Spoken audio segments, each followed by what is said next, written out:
And today I will talk about a new topic for me, so database DB2 security.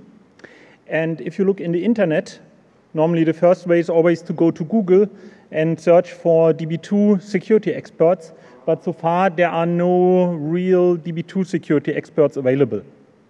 And I think the majority of the security crowd is not looking at vulnerabilities in DB2. And today I want to show you a little bit of my research and also give you the resources with links to VMwares that you can also start a little bit research if you want, because I think it's a juicy target as well. Okay. I'm not sure who has experience with DB2. Okay, a few. I have difficulties to see. Okay. And when I start looking into a new topic, everyone is looking at Google. And my experience is that IBM is quite slow in releasing patches. So that's one of the first things. Even after 0 days were released, it took a few months until they released new security patches. The latest version of DB2, LUW, Linux, Unix, Windows, is version 9.7 called Cobra. And this version will be supported until 2014. And here you can see when the patch sets are coming out, the fixed packs. Then we have version 9.5 and version 9.1. And 9.1 will run out of the normal support end of 2012. So people should start slowly thinking about migrating to 9.7. One of the questions, and in the IBM world, it's much more complicated to get the database software. You can get the free Express edition. And this free Express edition is available, thank you, for different platforms. But in some places, they are quite limited. For example, the Express edition does not support PLSQL and some other nice things. There are also trial versions, 90 days, available from IBM, but you have to register. The biggest problem for me, if you don't have a support contract with IBM, is to get old versions. Because if you're looking for security vulnerabilities, and if you want to play with exploits, you're normally more interested in older versions than in newer versions. But that's quite complicated to get. There are also some VMware images available. One is created by a guy called DB2 Hitman, and he has a Ubuntu version. So you can just download this VM, and then you can start playing with it. So that's probably the fastest way to start with DB2, because you save all the time to set up and configure the database. And there are also Express Edition, and IBM has also a data server, but sometimes it's difficult to find. So whenever I want to download it, the IBM website, for me, it's a nightmare. So I have always difficulties to find something there. So this is the architecture, but I don't want to spend too much time here. For me and many other people, the first time when you work with a database, probably the biggest challenge is how to connect to this damn database.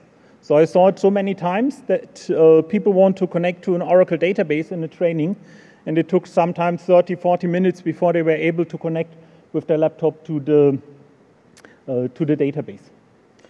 So Oracle has the IBM DB2, they have a small command line utility, CLP, and you started DB2 CMD, then you connect to the database, and then you can run statements.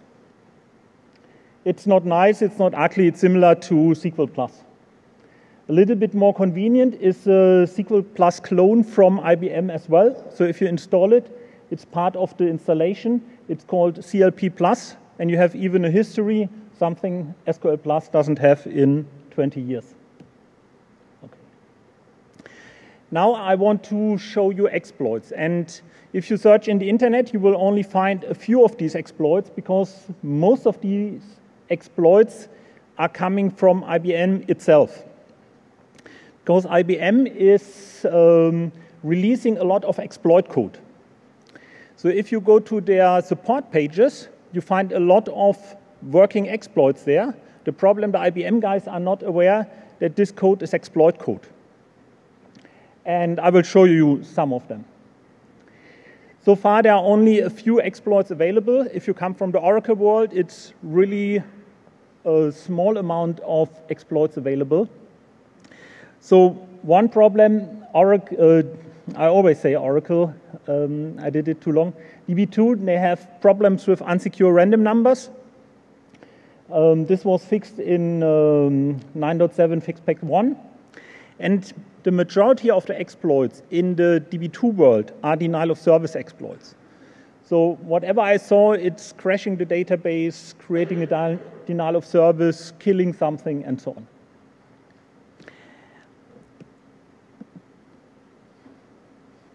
Okay. In 9.7, it's similar. Okay. So unsecure random number, if you call the random number generator 2 times, you're getting the same value back. So this is not always a good idea. Then this was one of the few zero-day exploits. A Russian guy released zero-day exploits, and it took 4 or 5 months before IBM released fixes for it. So by running such a simple select statement, you were able to crash the database. So the load went to 100% and stayed at 100%. So this would be a candidate if you are, if you have a SQL injection in a web application. You can just use a union statement, append the select statement, and then you are able to do a denial of service.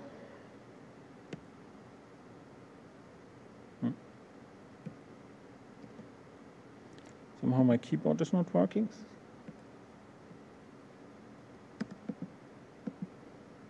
Okay. So this is from a guy from Ukraine, Denis Yurishev. By sending this special package, you were able also to create a denial of service attack. And Dennis was also reporting another one, but it's too big. So by using fuzzing, I'm quite sure you will be able to find a lot of vulnerabilities there. And this is one of the exploits from IBM. And the easiest way to find these exploits is you go, whenever IBM releases a new fix pack, for example, fix pack 4 or fix pack 3, then you go through all the security bugs, and you should also go through the instance crash bugs. Because the majority of the database vendors, they say, if you crash a database, that's not a security problem. So if you run a select statement and the database dies, that's not a security problem. That's the opinion of IBM, Microsoft, and also of DB2. And only if you release it to the press and you explicitly say that's a security vulnerability, then they are fixing it. But the majority of denial of service and database crashes are not handled from the database vendors as a security bug. And this is a good example that the entire quality of DB2, I talked also to several DB2 DBAs, is not that good comparing to Oracle. For example, here you have the problem if you have a duplicate predicate. So if you have the same condition 2 times, the database dies. So this was fixed a few months ago. And that's really weird that if you use the same condition, a database dies. So the entire parsing engine from DB2, from my experience, is less stable than the engine from Oracle or SQL Server. SQL Server is the most secure from my. And then also if you use special constructs, for example, a single byte partition. So you create this object and the database dies. And you get this entire code as a test case. So the database vendors say it's a test case. In the security world, it's an exploit. You can get it from the IBM pages. And I think IBM should rethink about their strategy to release this kind of code to the public. Also here, if you create such a table and run a select statement against it, then the database dies. Okay, we had this. Also here, if you use a keyword as a column name, you have the same problem. But it's not that bad for IBM. If you look at the Oracle side, it's quite the same. So if you use really weird SQL statements, the chances that you crash the database are quite big. So especially if you use reserved words, if you use short words, if you use special characters, and so on. And here it's quite difficult to protect against these attacks, because there's no privilege which could be revoked. You just have to wait until IBM is releasing a bug fix. Also here, outer join is probably one of the most complicated constructs. Oracle in the last few years, and also IBM and Microsoft SQL Server, they always had problems with outer joins. And here, by using this outer join, you can crash the database. Sometimes you are also getting wrong results. Also, by using weird insert statements, you can also crash the instance. That's also one of my favorites. Just by using a lot of union statements, you can crash the database. So if you do a SQL injection and you append too many unions, the database will die. But it's not a security vulnerability for IBM. This was one vulnerability on the command line. So there's a small program from IBM called DB2 License Manager. And with this DB2 License Manager, you can change the ownership of a file. So normally DB2 does not run with root privileges on a Unix system, but using this DB2 License Manager, you are able to change the ownership from root files and other files. So you see there are a lot of potential issues there. But comparing to, if I compare the different databases, so in the Oracle world, you have 10 times more vulnerabilities. And IBM DB2 is between Microsoft, which is the best system so far, and Oracle. So it's in the middle. And the fix packs are normally the most interesting way to find new issues. So just go to the websites, look for everything which can crash the database. It's also a good idea to do this on the MySQL bug database. Just look for database crashes or for strange results, and then you can often create your own exploit for it. Because the majority of administrators does not have the time to apply all the fix packs just in time. It often takes months or years before they apply the latest fix packs. So that's common for all the big databases. What I also saw, and so far there's no paper about it, it's SQL injection in custom PL/SQL code.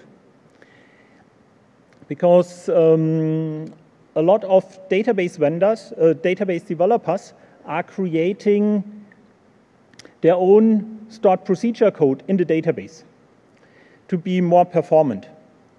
And since DB2 9.7, there are now two possibilities to write your own stored procedure code. One is SQLPL, that's the old classic version, and the second possibility is to use PL/SQL. So they license PL/SQL from the Postgres guys because they hope that Oracle customers will switch from Oracle to DB2. And here is, before we look at the SQL injection vulnerabilities, 2-3 nice things which are helpful if you work with security. A lot of the interesting commands cannot be executed from a select statement. Something like exporting a table or describing a table. That's not possible from a normal SQL command. And to circumvent this problem, there's a built-in stored procedure from IBM called admin CMD. And with this admin CMD command, you can run from SQL these DB2 commands. So for example, we can export a file, or we can kill a session of another user. But it's clear that you need advanced privileges to call this stored procedure. There was, a few months ago, there was a problem with a stored procedure called monreport.current_SQL. In some fix packs, it was granted to public, and this stored procedure is revealing the entire SQL cache. So all the statements which were executed by other people are visible via this monreport function. And this is quite useful if you are doing performance tuning, or if you are looking for problems and bottlenecks. But it's also a security problem, because every statement also insert into a password table. This statement is visible in this current SQL function. Or if you are inserting numbers into a credit card table, it's also visible here. That's why you should be careful with this stored procedure. And sometimes if you work with SQL injection, it's interesting to know how to create a semicolon separated list. So this is useful to get more out of a database. So if you're doing SQL injection, you're normally getting row by row. So if you have, if a query returns 100 rows, you're getting 100 lines. And with this statement, it's possible to get a semicolon, or here a comma separated list in one row, one column. So this can be useful for SQL injection, because with one SQL statement, you can get the entire table back instead of enumerating it row by row. And it's special because every database vendor has its own special dialect. It's not part of the normal syntax, so every vendor has a different approach. So in MySQL, for example, it's called group concat to do this. Okay. So now we are looking at vulnerabilities in custom code, and all the code I reviewed so far in the internet and also at the customer side was vulnerable. So I never saw database developers doing input validation. So it's difficult to understand why they are not doing it. Probably they think we are too close to the database and nobody will ever inject code, but that's not the case. So here we have a typical example, and you can see even without deep DB2 or database knowledge, you can find this vulnerability. We have a stored procedure, administrator grant privileges, and here we have a parameter OS user. And you see there's no input validation, so the input validation here is missing. And the developer of this code was doing the following. He's concatenating the value of OS user, which is coming from the stored procedure, and this is concatenated here, and after that it's executed. So this is one vulnerability. The second vulnerability is a second level order SQL injection. So the developer is trusting that the table names are always sanitized. But as a developer, you can never guarantee what is the real table name. For example, you can create a table called !RM, or you can use .. in a table name. And in this case, this custom code is concatenated without doing input validation. So whenever you see such code, you should try to find the responsible developer, and he should use bind variables, or if this is not possible here, for example, then he should do an input validation. So he has to validate that the table name is proper, and you have to validate that the OS user is in the right format. And here another example. And if you go to the internet, it's really easy to find vulnerable code, because I never found people doing input validation, so the chances that you'll find something are really, really high. So here we have two parameters, vold table schema and vold table name. And you see here they are just concatenating the values without doing input validation. Or here it's similar. They create a string, concatenate everything together, and then they call this with admin CMD. Here's one limitation. If you use admin CMD, you are not able to use command signs. So you cannot use -- to put something at the end, or you cannot use a semicolon to expand the query.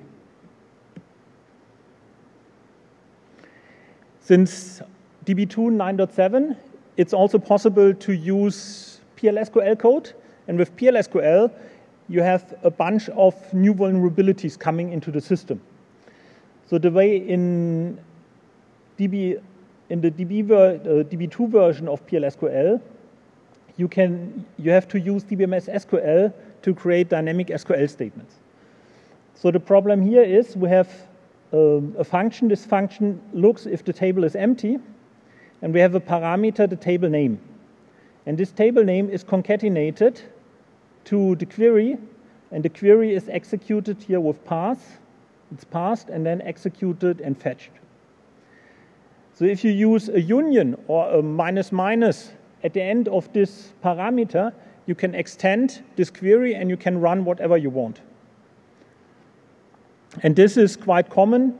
And whenever you do a security audit for DB2 databases, you should also look at the custom code, because the vendors are getting better and better, but the typical database developer, they do not get money or time to develop secure code. That's why you will find a lot of these vulnerabilities.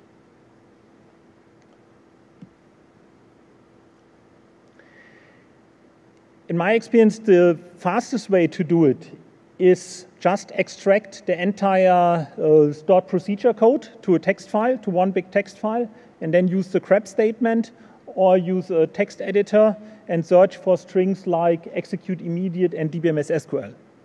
And then you can search back. For example, here, DBMS SQL execute, where is it coming from? From this parameter, and then you can search if the parameters are validated or not. So it's not real magic, it's quite simple and easy way to find this. And for PLSQL, there's a source code analysis tool from Fortify, but for SQLPL, I'm not aware if there's source code analysis available. But I think doing it manually is also sufficient if you don't have tons of SQLPL code. What is also interesting is how to escape from the database. So the typical ways to escape is read or write files, access the network, send something to the network, or escape to the operating system and then from the operating system to a different system. And accessing files, there are different possibilities available in DB2. So you can use the load data command, you can import export, you can use user-defined function, and new is UTL file and DBMS LUW from the Oracle world. And so in the Oracle world, UTL file and DBMS LUW are granted to public, which is not a good idea. And what do you think, what is the default configuration of DB2? It's also granted to public. Okay. So with load data, it's quite simple. With import-export, I played a little bit. It's by using this ADM CMD, it's quite easy to use. So you say export to, and then you are creating a test file. And what I did on my test system on Windows, I was able to override the boot.ini. So this export command does not protect your files. So if you overwrite the executable, this executable is overwritten by the export statement. So you can use it for a denial of service to destroy files on the database server.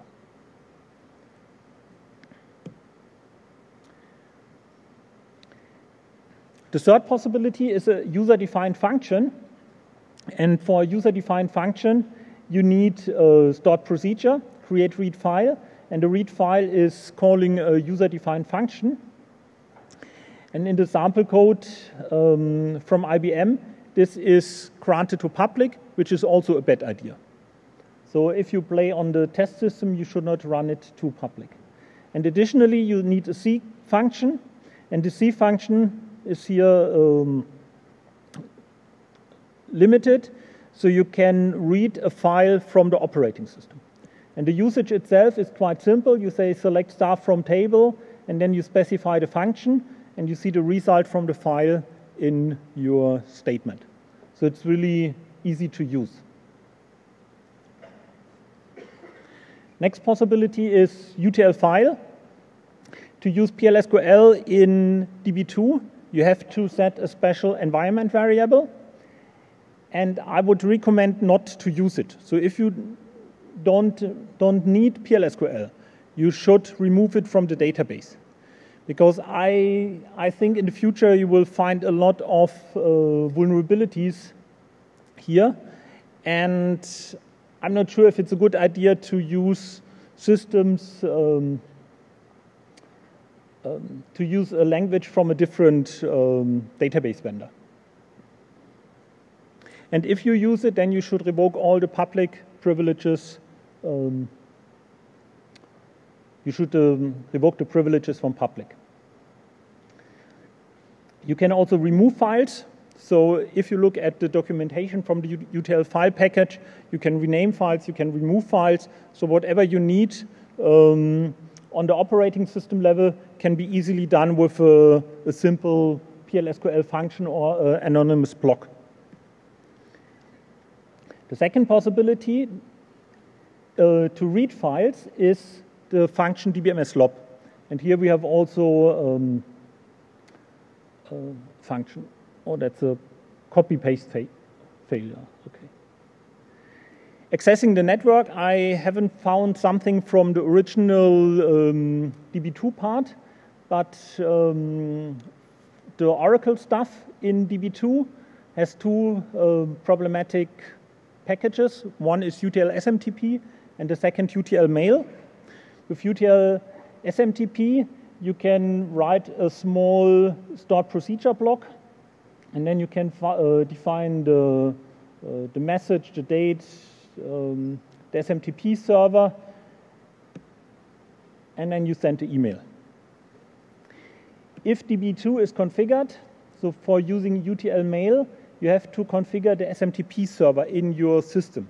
And in this case, you can just use this call utlmail.send, and then you specify sender, recipients, and so on. The last thing, accessing operating system, I found so far only the way via user-defined functions. And this is also quite simple. You can more or less use every language. Here I'm showing an example in C. First, we have to create an export file, library.dev, and we copy it to the SQL lib directory. Then we create a function, execute the function, that's it. So similar to this read function, we have here a function system call. And this system call is calling the external file OS call system call. Then you grant this to public. Also here, it's a bad idea to do this. And this is the C code, and you see here the system call, system command, and here you are executing the statement.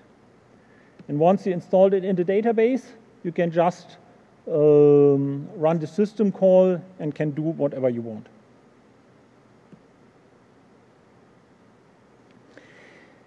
Hardening DB2 is much more easier in my experience than hardening Oracle, because you have less public privileges. And the big difference is you are hardening more on the operating system level. So you are running special commands, and then you are changing the configuration.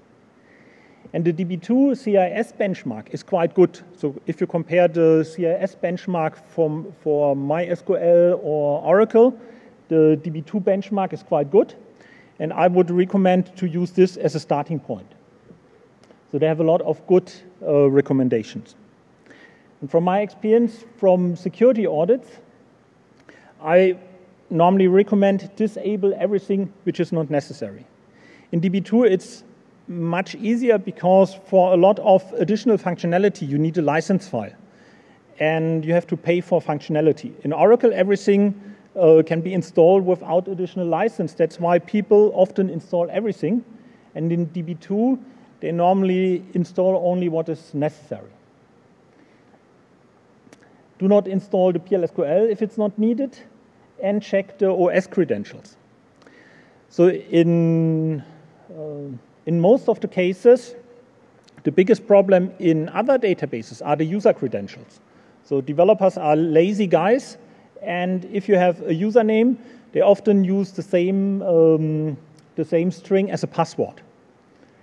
And this is also the case in the DB2 world, but it's not a DB2 problem, it's an operating system problem. So finding credentials like DB2 inst or DB2 admin is not uncommon. So it really depends from the configuration of the underlying operating system. But in general, the situation is better than other systems. Okay. What are the typical steps to harden the DB2 database? You should have a look at the OS credentials. You should, in the real world, you find weak OS credentials. You find that the discovery mode is enabled. The discovery mode is announcing in the network what databases are available. And just by disabling this discovery mode, you will be much more secure because it's much more difficult to find the database.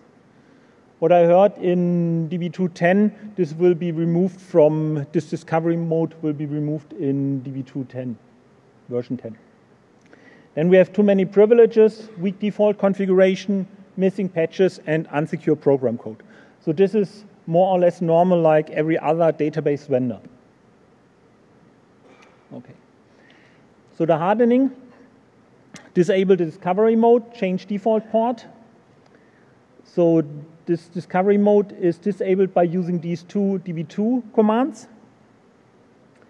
And after doing this, it's disabled. Then you can change the port. It's also recommended in the CIS benchmark. I was never a big fan of changing the port, but if you live better with it, it's okay. Normally with a port scanner, you will find the port even if it's running on a quite strange port. Then here are some of the privileges which should be removed from public. So you can just put it into a script and run it. There are quite of them. Then here are some other useful parameters, and you should check that you have these strong settings available. Also discovery, authentication, that the authentication is encrypted, and so on. That's something I'm a big fan of log-on trigger, because the majority of database administrator, doesn't matter what vendor, they have no idea who is connecting to their database. And that's why it's really important to know who is connecting from what machine with what account. Only in this case, you can limit access to the database. So you can say, okay, only from this machine, the agent account is enabled to do this. And there's a new functionality called Connect Proc. And with this Connect Proc, it's quite easy to implement log-on trigger functionality. So what we do first is to create a table, and this table is storing the information about the user ID, the event, and the timestamp. So you know at least who's connecting to the system. If you play with this, you should probably extend it to a few additional values, but I think for the beginning, it's quite a good idea. And then you create a stored procedure, and it's important that this stored procedure doesn't have a parameter. So only if this stored procedure runs without parameter, it works. And here we are inserting this. We are inserting in this audit table we created before the connect and the timestamp and the username. Then we update the configuration. And here it's important that we first set it to null. And after it, we specify the function. So the next time when we connect, we can see this connect string here in the select state, in this table. And I would recommend in the beginning, look after a few hours into this table to avoid that it's filled up quite fast. And if you have a process which is connecting every few seconds to the system, you should probably add an extension and saying, okay, if this special user from this IP address is connecting to the system, do not record this activity. So I see I was quite fast, faster than in my trainings, in my preparation. So at the moment, there is nearly no DB2 security resources. So if you look in the web, there are a few outdated books and there are no modules in Metasploit, as far as I remember, and the majority of the security crowd is not looking at DB2. But I'm quite sure if you look at it, you will find a lot of interesting stuff. And the most interesting security bugs are at the moment published by IBM. But sooner or later, they will also realize that it's a bad idea to publish exploit code. And concerning the password problem, which is the biggest problem in other databases, like Oracle, it's not existing because DB2 delegated this problem to the operating system. But I'm aware there are also plugins where you can use a table for connecting to the database. So people migrated the Oracle concept of a username table to the DB2 world, but it's quite rare that you find this. Okay. Thank you for the time. So it was quite fast, and I updated this slide a little bit, this slide deck, and you will get the updated version as PDF.